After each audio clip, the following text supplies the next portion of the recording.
présente La femme secrète de Anna Ekberg,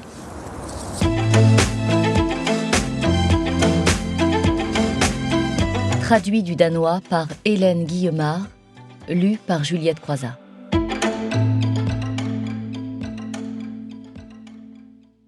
Chapitre 1. Ce doit être un mécanisme de survie. Voilà à quoi pense Hélène en fixant le cercle sombre que sa tasse de café a laissé sur le bureau en laminé blanc.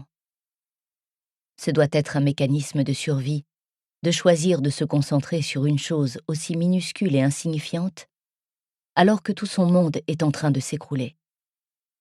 Elle se force à relever la tête, jette un œil autour d'elle dans le commissariat de police, essaie de se focaliser sur le papier que l'officier vient de lui donner. Les droits de la personne interpellée, dit le titre. Elle a droit à un avocat. Elle a le droit de mentir à la police. Elle a le droit de demander à manger et à boire. Ainsi qu'à 800 couronnes de dédommagement si elle a été retenue de manière injustifiée pendant 10 minutes. Depuis combien de temps la retiennent-ils? Plus de 10 minutes en tout cas. Avez-vous terminé de lire? Lui demande le policier assis en face d'elle. C'est un jeune homme mince, pas encore 30 ans, qui a du mal à remplir son uniforme au niveau des épaules. L'autre, assis à côté, plus âgé, costume gris et chemise blanche, n'a rien dit pour le moment. Oui. Et vous ne voulez toujours pas d'avocat? Non.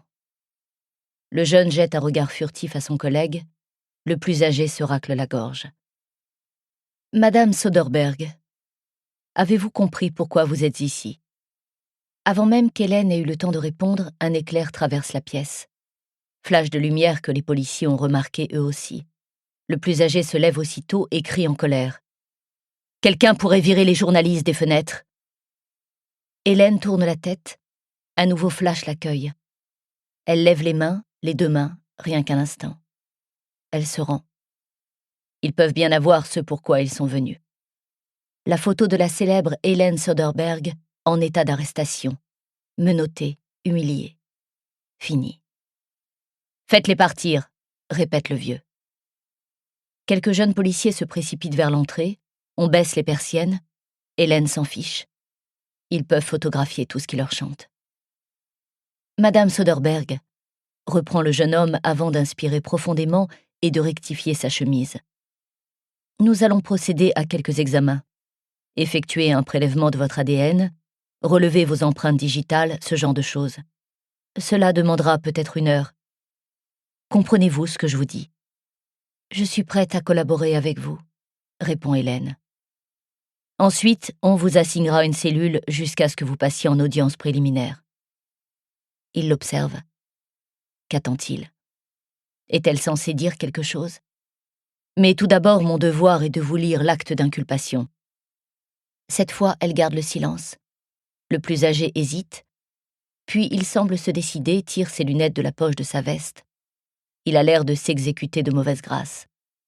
Il lit les mots avec lenteur, de manière mécanique, comme s'il s'agissait du mode d'emploi d'un nouveau four. Hélène Soderberg, en vertu de l'article 237 du Code pénal, vous êtes inculpée d'homicide volontaire sur la personne de Louise Andersen. Hélène lève les yeux, le fixe. C'est tout. On dirait une bagatelle. Homicide volontaire. Article 237. Louise Andersen. Autour, les autres officiers assis à leur bureau et les 2 policières aux cheveux courts debout près de la machine à café font semblant de ne pas les écouter. Le silence est total dans le commissariat. Chacun dresse l'oreille. Quelque part, le téléphone sonne mais personne ne décroche. Personne ne voudrait rater ce moment. C'est ici et maintenant que l'histoire s'écrit. Les gens reparleront de cet événement pendant des années. Ce soir, quand les agents de police regagneront leur foyer, ils s'assiéront à la table du dîner et rapporteront les événements de la journée à leur petite famille. Les enfants écouteront, muets, les yeux écarquillés, l'histoire de la chute de la puissante famille Soderberg. Le meurtre de l'innocente Louise Andersen. Hélène regarde le jeune officier droit dans les yeux, puis le vieux. Autant leur signer des aveux tout de suite. Il le mérite. Je suis coupable, murmure-t-elle. Soudain, c'est comme si tout oxygène avait été aspiré hors du commissariat, comme si le temps s'était figé. Je l'ai tué. J'ai tué Louise Anderson.